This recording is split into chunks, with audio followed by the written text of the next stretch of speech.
Portugal উজবেকিস্তানের মধ্যকার match একসঙ্গে দেখতে দেশের বিভিন্ন জায়গা থেকে রাজশাহীতে জড়ো হয়েছেন পর্তুগাল সমর্থকরা। বিস্তারিত জানাতে সেখানে আছেন সহকর্মী মওদুদ রানা। সরাসরি যাচ্ছি তার কাছে।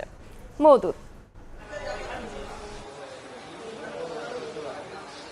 দারুণ ছন্দে পর্তুগাল, এরই মধ্যে তারা দুটি গোলের দেখা পেয়েছে এবং একই সাথে গোলের খরা কাটিয়েছে রোনালদো, তিনিও পেয়েছেন গোল। ক্রিস্টিয়ানো রোনালদো যেমন গোলের দেখা পেয়েছে, তেমনি প্রথমার্ধে দুটি গোলের যে ঘটনা ঘটেছে তার ফলে এখানে যারা পর্তুগালের সমর্থকরা রয়েছেন তারা দারুণ উৎসাহ এবং উদ্দীপনার মধ্য দিয়ে তাদের যে সময় সেটি অতিবাহিত করছেন।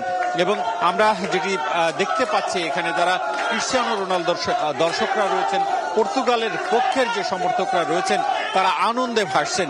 এবং আপনাকে জানিয়ে রাখি, আমরা রয়েছি রাজশাহীর আলুপট্টি একটি কমিউনিটি সেন্টারে। এখানে যারা খেলা দেখতে এসছেন তারা দেশের 64 জেলা থেকে এখানে এসছেন এবং তারা যেটি বলছেন যে তারা পর্তুগালের সমর্থক এবং পর্তুগালের সমর্থকরা খেলা দেখবেন একসাথে। এই কারণেই তারা আজ সকালবেলা এই রাজশাহীতে এসছেন এবং এখানে আসার পর তারা নানান কর্মকাণ্ডের মধ্য দিয়ে তাদের যে খেলা দেখার আনুষ্ঠানিকতা সেটি তারা শুরু করেছেন। এবং আমরা দেখলাম যে এখানে যখন পরপর দুটি গোল হয়েছে তখন কিন্তু এখানকার যারা দর্শক রয়েছেন তারা উচ্ছ্বসিত হয়েছেন এবং তারা সেই গোলটিকে উদযাপন করছেন। এবং আমরা দেখেছি এখানে নানা ধরনের স্লোগান যেমন তারা দিচ্ছেন, তেমনি তারা বারবারই বলছিলেন যে তাদের একটি প্রত্যাশা যে ক্রিস্টিয়ানো রোনালদো এই উজবেকিস্তানের সাথে যে ম্যাচটি রয়েছে সেই ম্যাচটিতে গোল পাবেন। আমরাও দেখলাম যে রোনালদো কিন্তু একটি গোল পেয়েছেন এবং দীর্ঘদিন পর তিনি গোলের খরা কাটিয়েছেন। আমরা একটু কথা বলতে চাই আপনাদের সাথে যে এই যে আপনারা পর্তুগালের খেলা দেখার জন্য সারা দেশ থেকে রাজশাহীতে জড়ো হয়েছেন এবং আপনাদের যে প্রত্যাশা রোনালদো গোল পাবে, সেই গোল পেয়েছে, দুটি গোল দিয়েছে, আপনাদের অভিমত জানতে চাই। আসলে আমরা জানতাম ডিআর কঙ্গোর সাথে হয়তো রোনালদো গোল করতে পারেনি, কিন্তু রোনালদো সব সময় নিন্দুকের মুখে থুতু ফেলে দেয় তার পরের ম্যাচে। এক ম্যাচ গোল করতে পারলেও আমরা জানতাম এই ম্যাচে গোল করবে।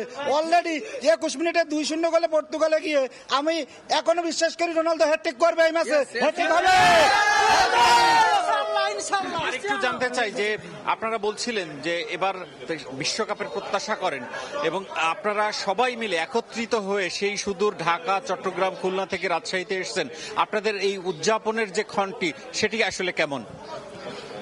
আসলে এক কথা দারুণ। আমরা প্রথম ম্যাচে ড্র করার পরে একটা কুণ্ঠাসা একটা ভাব চলে আসছিল যে না জানি কি হবে, কিন্তু এই ম্যাচে যে কামব্যাক 12 মিনিটেই 2 গোল পেয়ে গেছি।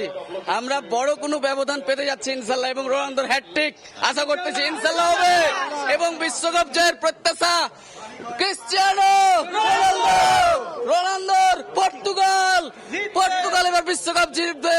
আপনারা দূর দূরান্ত থেকে এখানে কষ্ট করে এসেছেন, আপনাদের সেই কষ্ট সার্থক কিনা?